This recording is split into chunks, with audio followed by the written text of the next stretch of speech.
Le beau temps n'a pas que des avantages. Regardez, c'était la capitale. Aujourd'hui, un voile noir gris. L'alerte à la pollution est maximale, Caroline. Oui, un tiers des régions sont touchées, 30 départements en alerte. Dans le nord, l'Île-de-France, le centre ou Rhône-Alpes par exemple. Les autorités ont même dû prendre des mesures d'urgence. Bonsoir Chloé Navédian. Ça fait plusieurs jours que ça dure. Pourquoi on n'arrive pas à s'en sortir?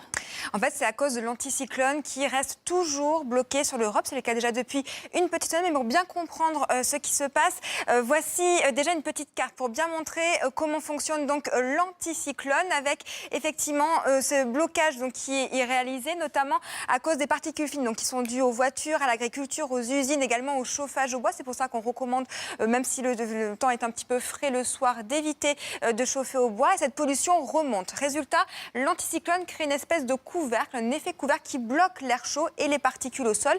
Et c'est pour ça que ça s'accumule encore depuis une semaine parce qu'il n'y a pas de vent pour brasser en fait l'air. Et est-ce que ça va durer?